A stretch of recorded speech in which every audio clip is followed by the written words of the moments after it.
right, boys and girls, I wanted to show you what you're doing for your writing assignment today. Um, it's just practicing using dialogue and how to properly use the punctuation marks for it. This is kind of a continuation of the assignment you did on Edgenuity the other day. So, on obviously put your name here.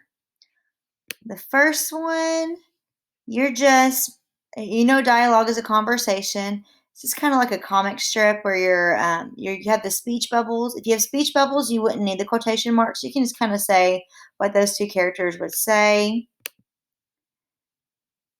This shows you that copy the words from slide 2 on the slide. So what you said in that first one, you would move here, and you can see that there's already quotation marks there for you, so you can see what that looks like.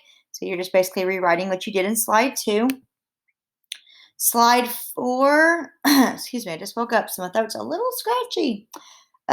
Quotation begins with a capital letter. Circle the capital letter beginning of the quote. So you're just showing that capital letter. You can see here they didn't capitalize it. You would capitalize it here. It's pretty simple.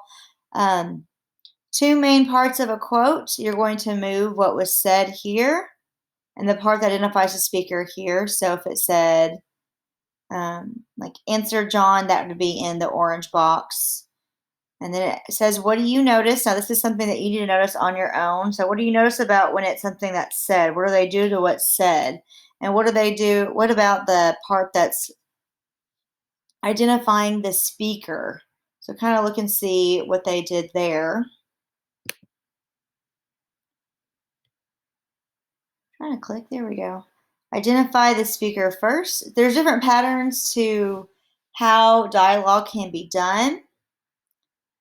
So like here, we have the person speaking first and then what they're saying. So you can kind of see that's done by that with orange is who's speaking, green is what's being said.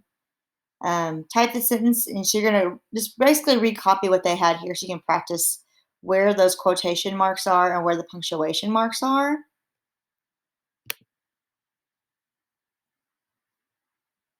So you're practicing that again.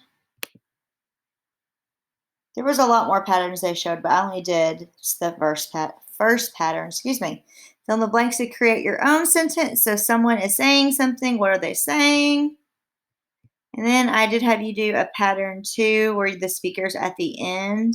The third one I was going to do was they speak, who's speaking, and then they speak again, but I just decided to keep those first 2. But the directions are pretty basic. They tell you exactly what they want you to do. And it's really just a lot of repeating what's already been said so you can practice that skill so you know where to put those quotation marks. And we will do that.